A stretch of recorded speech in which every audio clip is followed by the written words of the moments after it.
So, welcome everyone to Carving a New Path. My name is Andrea Hyland, and I'm the host of this show. And before we get into the topic today, I just want to say briefly that this podcast began in 2020 in response to all the change that people were experiencing. And I've always invited guests in to come onto the show who have listened to their inner voice and birthed new ways of being in the world.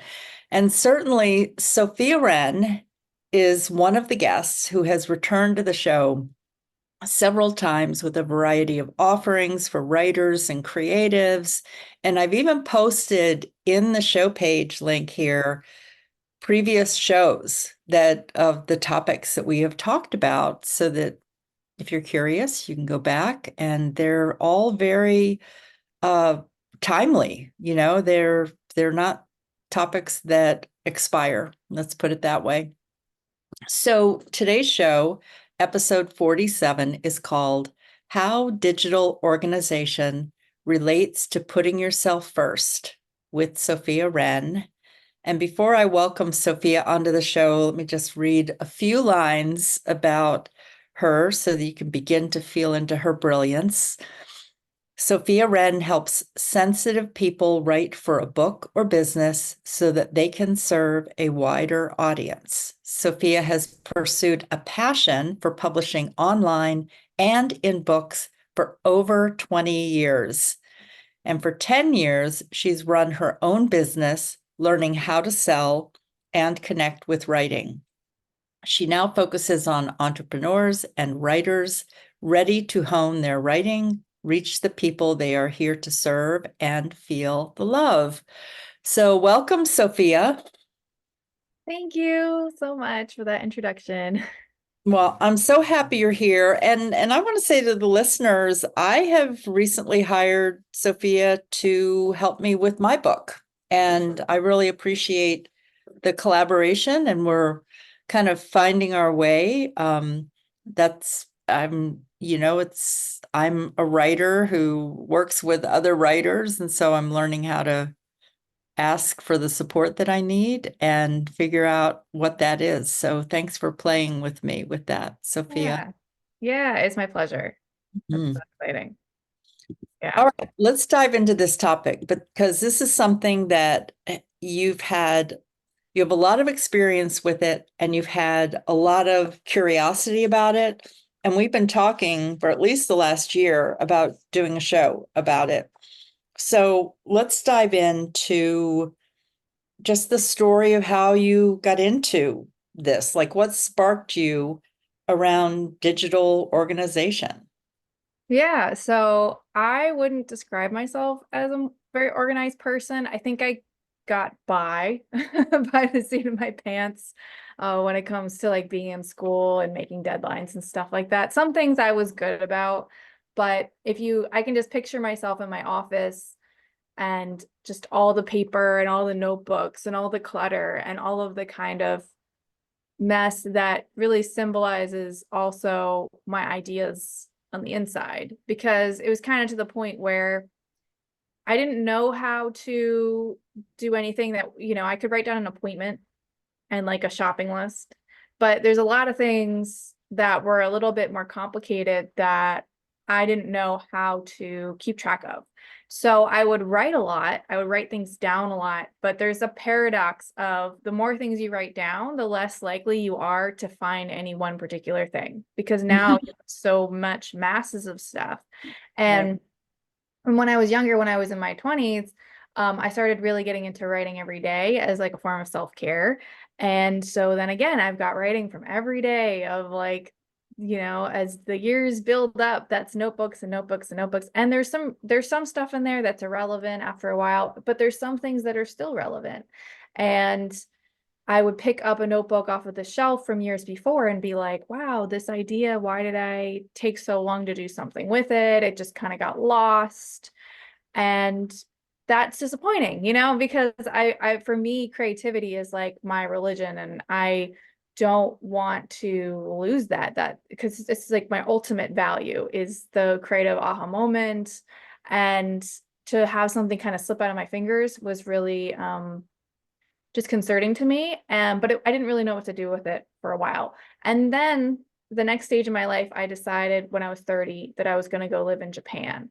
So instead of having a little room that was my little work room, I was going to have to dismantle all of that and downsize. And I was not going to be able to bring my library of notebooks with me.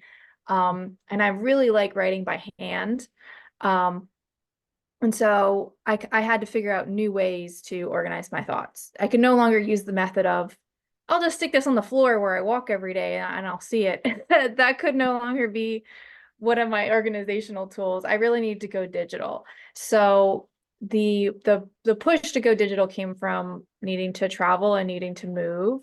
But it was really good because I really don't think I work as well when I'm surrounded by clutter as when I have less things. And I'm a little bit more minimal now. So that helped. But when I was in Japan, I realized that even when I only had like one notebook with me, I still was not gleaning all of the gems. I still was not mining all of the gold. There was still juice left in the orange of that notebook. And I was still disappointed by how little I was able to utilize it. And I had a little bit more free time and I had a little bit more space, and still I wasn't getting the juice out of that orange. So that really showed me that it wasn't a matter of time or, it was really like a lack of skill. Like there's something I was missing. So luckily I stumbled upon a book once, and it's by Tiago Forte. It's right here, called Building a Second Brain. Mhm. And this book got me down a bunch of rabbit holes where I started to learn a lot about digital organization. I found out that there's something called personal knowledge management, which is sometimes abbreviated as PKM, where a lot of people are talking about how we can organize information, organize ideas, organize our thoughts in this digital age. And apparently people have already been working on these problems, but I just had never heard of it. Most of the time when I heard people talk about organizing, it was like how to organize your tasks, how to delegate things to somebody else. It wasn't about organizing ideas and information and things that would be in my journals about my business or about my life. So it wasn't until that moment that I finally was able to access the teachers and the things that really took me to the next level beyond just tasks to get things done, organizing that, because there was so much more I wanted to do. So things got pretty good from that. And then right around that time was when my dad passed away.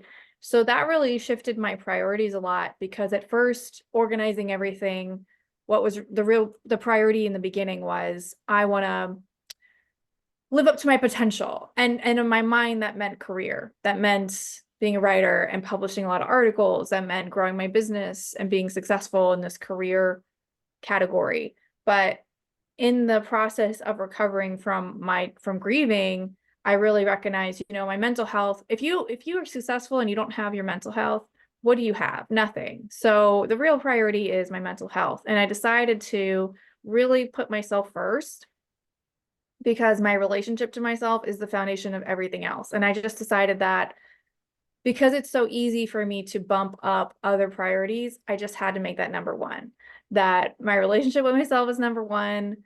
And it turned out that everything I was learning about organizing my journals and my thoughts and ideas was really putting myself first. And although I was influenced to dive into that for career purposes, the life benefits ended up being the things that like really, really, really excited me a lot. So that was a big surprise. I love this, and I want you to tell us more about this and things that you learned and what you've gotten out of it. And before you do, I want to just say to the listeners that well, first of all, I want to plug that you have a digital membership, organization membership, and that there's a discounted rate right now. So jump on it if you're listening to this currently, in the current time, in real time. And I want to say that, I'm writing a book, and that last week I really wanted to look and find some of the thousands of blog posts or writings for groups that I've had around intuition. And so I did a little bit of Google search by my name and intuition, and some of the public things came up. That was great. Mm-hmm. And there's like so many that are not tapped in. And I was just like, I mean, when you talk about it being like good for us, good for our mental health, like just the amount of time that I was spending Mm-hmm. trying to search for this information, Mm-hmm.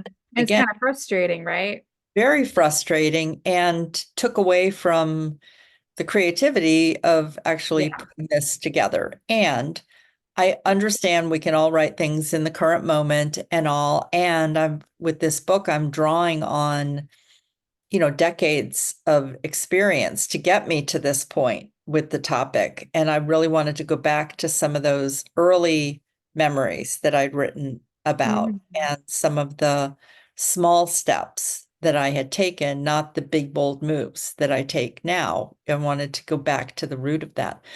Mm. So I really resonate with you talking about how organizing not to mention the fact that I do um, live a house-free lifestyle. And although I do have my boxes of journals in a location, it, I'm never sure what to travel with and all that. So I would love to get these digitized and I don't need the grocery list anymore that's in there. And there Yeah. are gems in there, Right. interwoven, of things there. Yeah.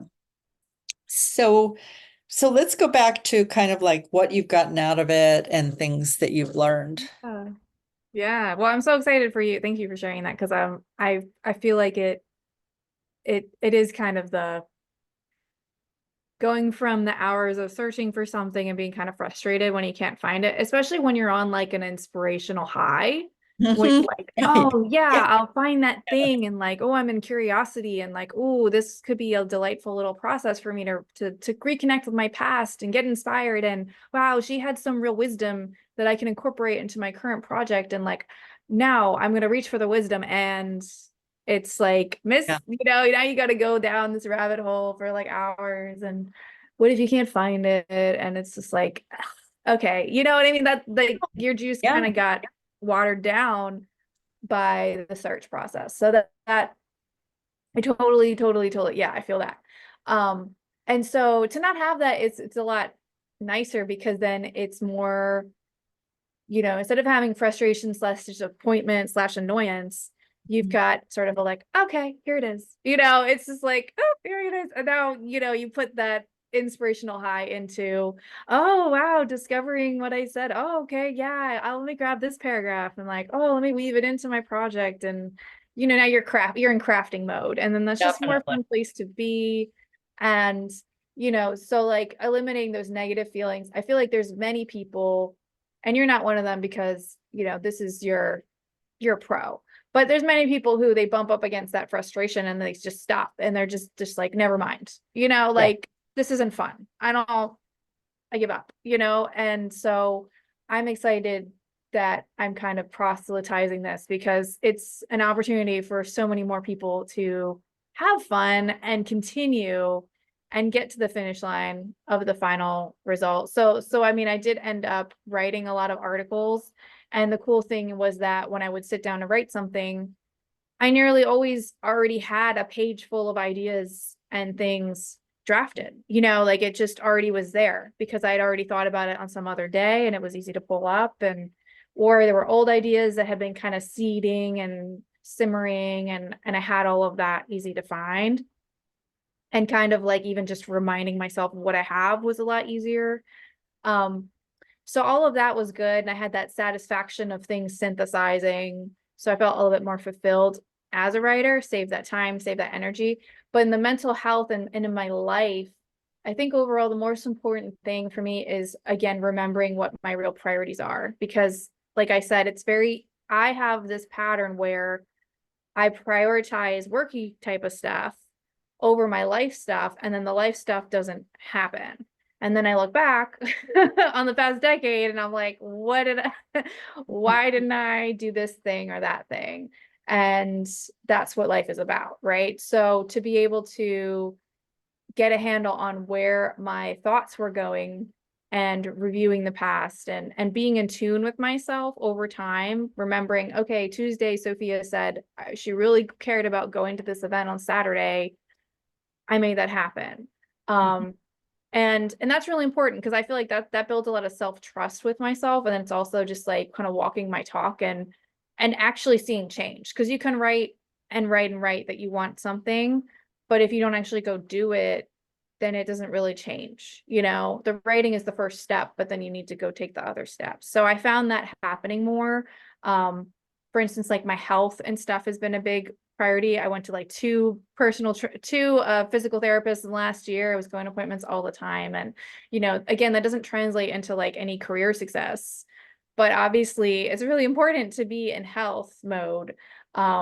Even if nobody else cares about it, you know, no one else was going to say, Sophia, you need to go make this appointment and you need to go do your exercises. Only I was going to do that. And that's why it's so important for me to have a way to be on top of that. Things that are important, but not like urgent. You know what I'm saying? And then the other thing I think is just knowing that everything is like gonna be findable gave me a sense of peace, because that sense of things are falling in the cracks would have me thinking a lot more, like reminding myself in my mind, oh, you need to do this, oh, you need to do that. I might write it 20 times because I don't really trust that I'm gonna see it or remember. So then I have a lot more mental chatter and like anxiety of like, oh, I need to kind of freak myself out a little bit, because if I don't, then I'm not going to go do the thing. So trusting that I know that it's written.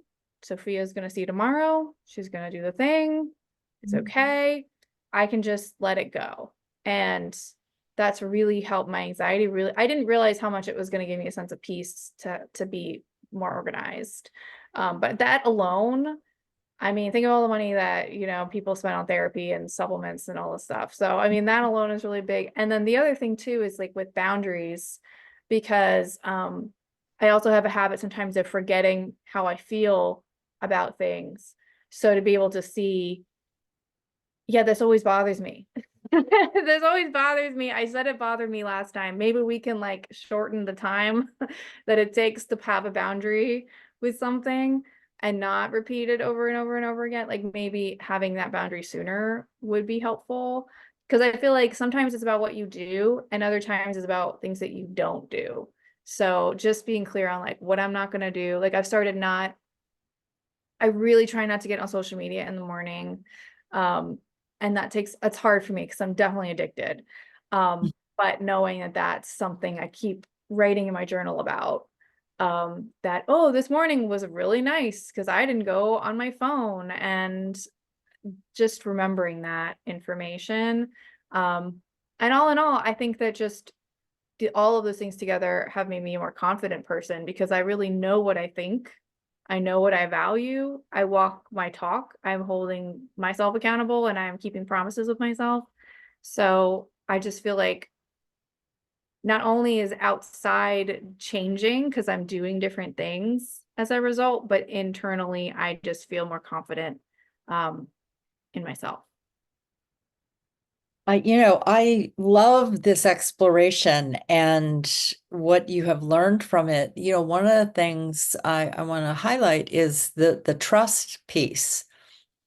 And I'm going to use the example of me going down looking for these intuition things last week.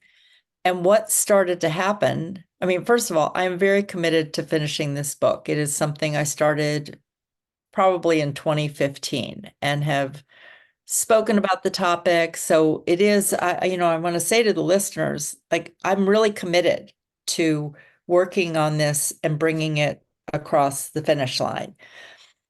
So with that in mind, when I started to look for these posts I'd written about intuition, it took me a couple of days to find some gems. And then I was like, oh, okay, I can bring this in. But what happened in the meantime was doubts and fears about even writing this book started to surface. And I Mm, just say that because here I am committed. I have Sophia as a coach.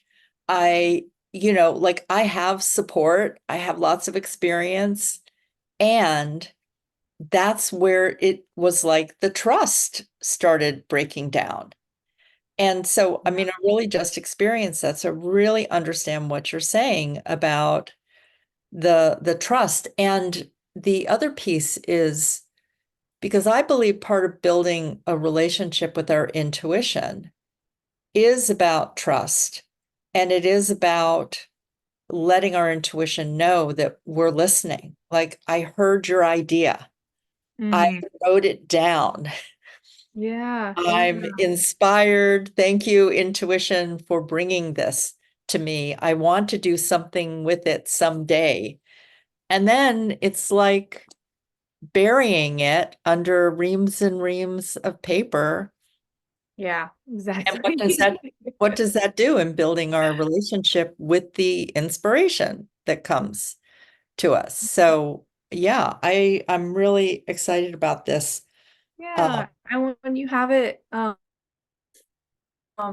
and for an experienced writer like you know, like when you have it more organized, you get that sense of being able to build on it, you know, because you might know, oh, I know I've written about this at some point, but if you can't find it, you'll just like, okay, well, I'll just write it again. Mhm. Um, and that might still be full of insight and building on what happened before from like what you can vaguely recollect that you said, but to be able to pull it up and then, you know, actually edit it or actually quote it. And you just get that sense of, wow, I'm really building bricks. Like everything I'm writing is like a brick and I'm building something else on top of it. And then I can incorporate it all into something.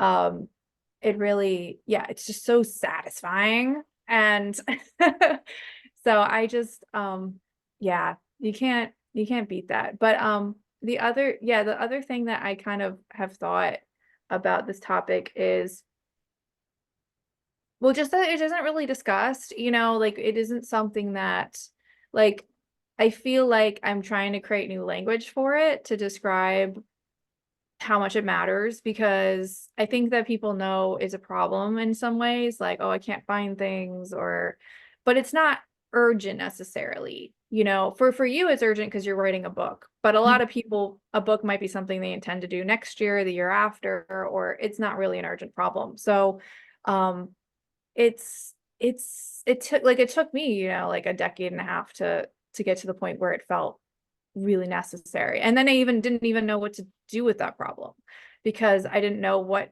do you Google? If I did organizing, I would have come up with like how to organize your closet, you Right. know. I didn't have the language to describe it. And so I feel like it's so interesting that this is missing um from the conversation going on in like the coaching community or the spiritual community or Mhm. even mental health community or the business community. I don't feel like we're really talking about it that much, given how beneficial I found it to be. And really, like, I just feel like I kind of regained some of my sanity, because like before, I felt like pieces of me were scattered all over. And now I have more of a sense of cohesion, of like all of me is together. Like I feel like, you know, I'm always growing and changing, and there's always more to remember about what I thought when, but it's accessible. And it's crazy. So anyway, so in the spirit of creating new language for it, one of the things that I came up with is that when I'm organized, it's like I can actually talk to myself. And it's not like one of those conversations where, like, have you ever had a conversation with someone where you you're feeling like, oh, I really need to talk to somebody about something on my heart, and you call them up and then you start getting into it, but then maybe they're distracted, or they've got to run, or they're not really available for this right now, and so you get cut off. Like you start to like crack your heart open and pour out all the contents, and instead of holding you, they're not there anymore. They're gone. They're split. They're off the phone, and you're just sort of like, okay, bye. And I'm still cracked open. And Mhm. it's really vulnerable and they're not there.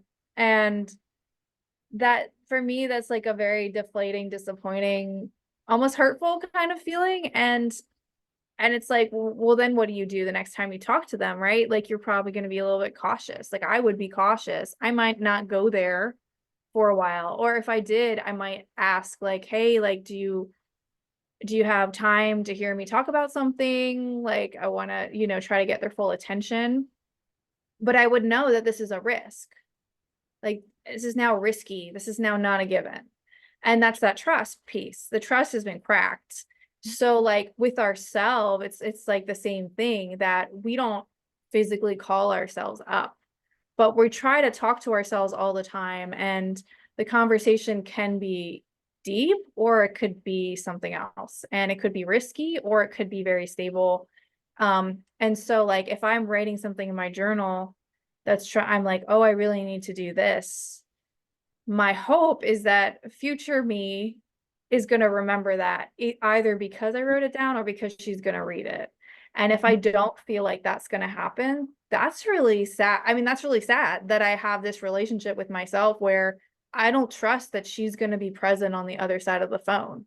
Like this has now become a bad relationship. I mean, really, I mean, just in simplistic Sure. terms, right? Yeah. So because I decided that my relationship with myself was going to be the most important thing, as the foundation for everything else in my life, like I really started paying attention to this stuff. And that's why having a way, a system, a place where I can write and trust that I'm going to be heard by me tomorrow and the next day and next week and next month and next year, and she's listening Mhm. is really, really important to having that trusting, loving relationship where I feel like she's hearing me. She's like actually available to me and not distracted by something else. Really important. And I'll tell you what, I'm going to take it to even another level of what you're talking about because I had something happen in the past few weeks where a piece of information came to me that all of a sudden put puzzle pieces together from the last like 39, 40 years, something that happened then. And I had lunch with a friend who is like totally present, really good listener, uh, I was able to share some of it because she was connected to an event that I went to that where the aha came out of that. And as much as she was able to really be there and listen and have empathy and like just be like, that's amazing that you have this awareness now. I then, for the past few days, have been thinking about it even more because I'm the only one who was there for all of it. Mhm. And it is so powerful to be able to go back and read some notes and see where you start to put something together because the information just wasn't there at Mm, the time. And you continue to put those puzzle pieces together. And really, I feel like that whole experience has brought me into more wholeness of like it helped let go of another layer of shame and guilt and be like, oh my gosh, that's what was like the puzzle pieces came together. And it mhm. is not possible for me to share with my empathetic, good listening friend the 40 years of all the layers. Uh, Yeah. but speaking it out loud was really good. And there's so much value in being able to learn these things about yourself. We talk about there's this whole thing about the woke culture, right? Or the waking up. Well, we're always waking up to new parts of everyone. Everyone is waking up to new parts of themselves. And then more information comes available. So I'm excited about the digital organizing for that kind of opportunity to study and learn and become the best possible person. That not, I'm not looking for perfection. I'm going to be growing Yeah, until I take my last breath and then love that. come back in another lifetime and build on that, or whatever. Yeah, I know I- exactly what you're talking about. The yeah, layers. yeah, It's and it's that sense of wholeness that comes from revisiting, like you're saying, you're revisiting it, you've got new information, you've got, yes, and you can see all these little data points of like April 5th, yeah, oh, March 24th, like you just like each one has maybe a little shade of something, and then all together creates that cloud, like a network of little data points. And then it's something that's the beauty of the aha moment, right? Is it something can just click of like, oh, now that I see the configuration, yeah. there's something new emerging that Mm, wasn't in any of the little individual pieces. I had to hold the whole thing. And yeah, like you said, it's really hard to communicate that to somebody else. And you might distill it and everything like that. But sure. for you to have a greater understanding of your experiences, that would have taken like what, like 50 therapy sessions or something. And then Yeah, yeah, maybe the therapist could see it and you might not even see it. Maybe they could see it. I don't know. sure. But yeah, no, there's something about that. Revisiting the past has been a really big theme of like looking back at old journals and old notes and just being able to hold space for the whole process of, yeah, it's almost like, I feel like it kind of relates to the human brain and kind of how we think, and we make connections between different points in our brain. Mhm, And so similarly, you can make connections between different points of time and thoughts you were thinking at that time. There is something about that cloud of mhm. all the points, all the relationships between the points, that it's a different kind of knowledge, um, that hits viscerally deep. It just hits really, it's like you can know something, but then you can know something. Yeah, then that's what it And was. It was like that oh my gosh, yeah, and how that information comes out. And and sometimes it might be something like science. There's new discoveries in science, and you recognize that thing that nobody knew or whatever at another time. And so, yeah. yeah, it's really, really potent. And I want to circle back to one other thing that you said about taking care of your health, and that maybe that's not going to earn you any money or for your business or something. I disagree. I Yeah. believe that when you take care of your health, that is part of being able to show up for your business in Yeah. a different way. And so it is absolutely a priority and It you know is really, really, important. All the self-care, you know. yeah. Yeah, I feel like there's a lot of sitting in our modern age. So like having that time to get out from Mhm. the computer and go do something For sure. with your bodies.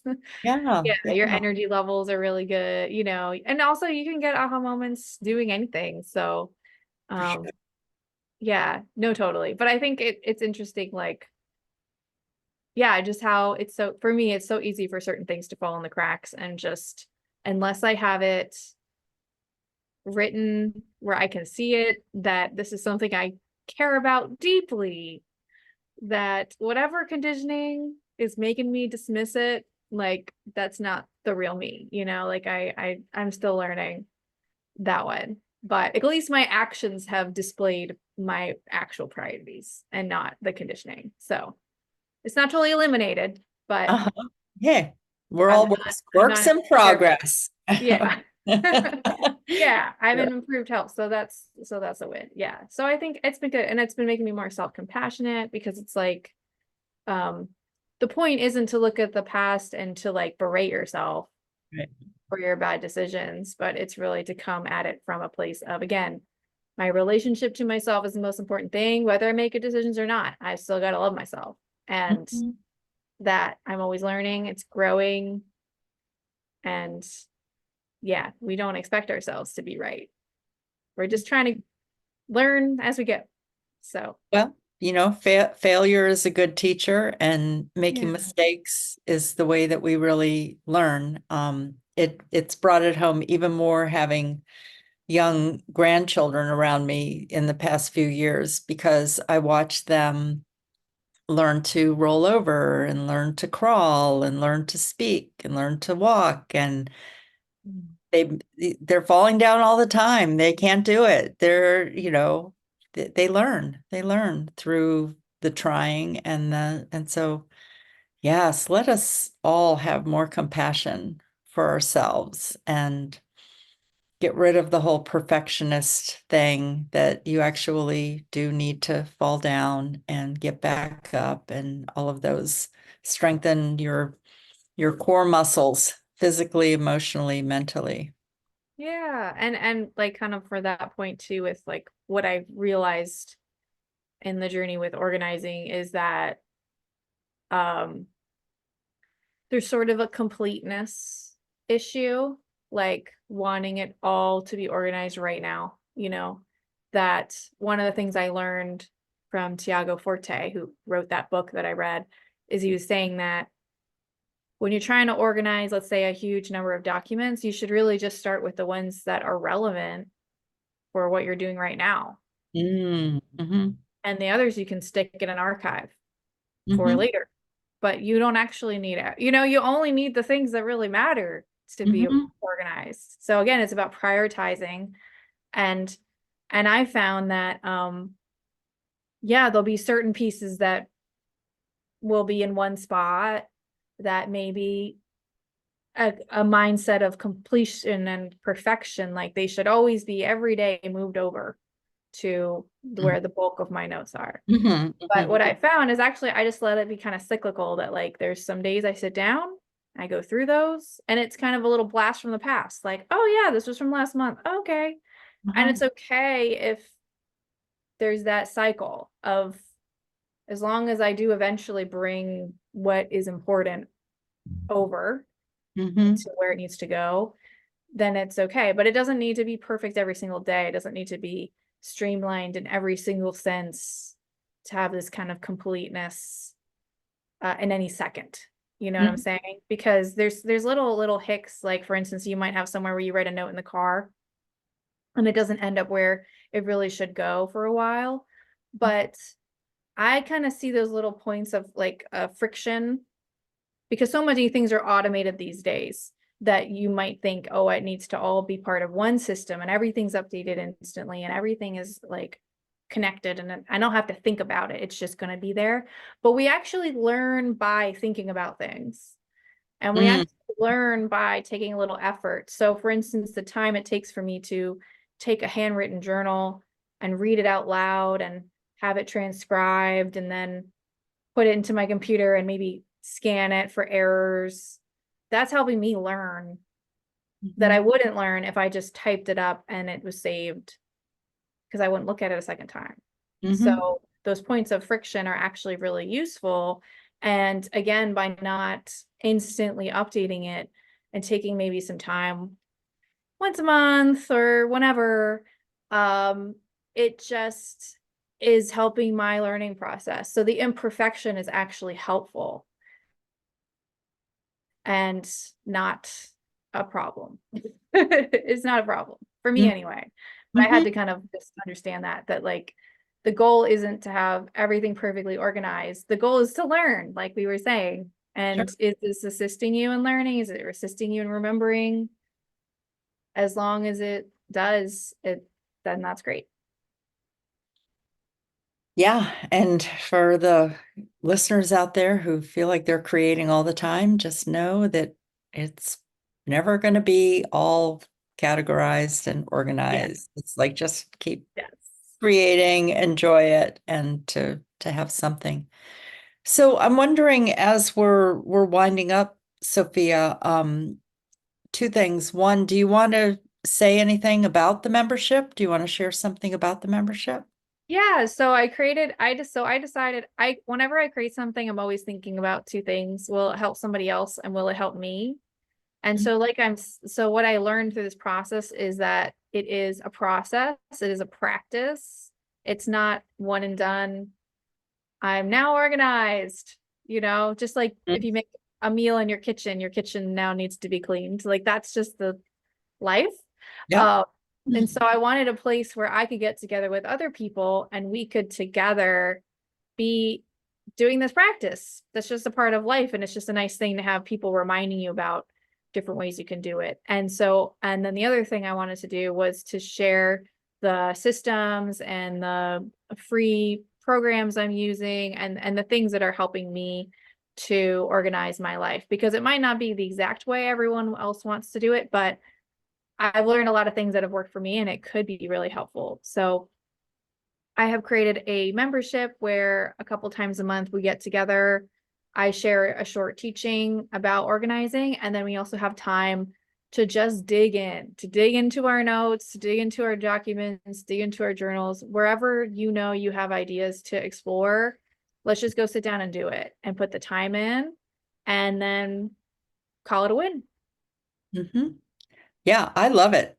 Some teaching and then co-working space, that people I just love it. I love the energy of that. And Yeah. And then if anyone has any questions that come up with the technology piece, I'm there to answer those too. uh-huh. Yeah. No, that's great. So I'm looking forward to that. And I know that something I want to let everyone know is that we're going to do a follow-up show and talk about the history Yeah. of um, the history of organizing in the Yeah. History of organizing thoughts all the way back. I won't talk about every single thing people have done, but in particular, there's something called the commonplace book that I want to talk about, that people used to use, like Virginia Woolf and um, who wrote Anna Karenina? Is that Tolstoy? Um, and lots Mhm. of philosophers and things like that. Like, what did they do before computers? They used to make commonplace books, and that's something that I find is inspiring me in my current phase of organizing. And we can create our own version of it, to help ourselves become great thinkers, just like them. Yeah, so I look forward to that next show. That'll be soon. We're in the process of scheduling that. And anything you want to say to close the show? Any final thoughts? I'm just excited to share, and I hope people will, yeah, just sort of maybe just sort of assess how you're doing, and is there a gap between where you want to be and is being organized maybe the solution to that gap? And if you need help, whether it's me or somebody else, I hope that you go check out some books on it or look into some classes on it or look into some coaching on it, because it could really make a big difference in your mental health as Mhm. well as all your projects. Well, thank you. Thanks so much. Thank you to Sophia for sharing your wisdom. As usual, I just always learn so much from you in these conversations. And thank you to the listeners who took the time to be here with us today. And yeah, a future show coming up. So Yay. see you all then. All right, bye-bye now.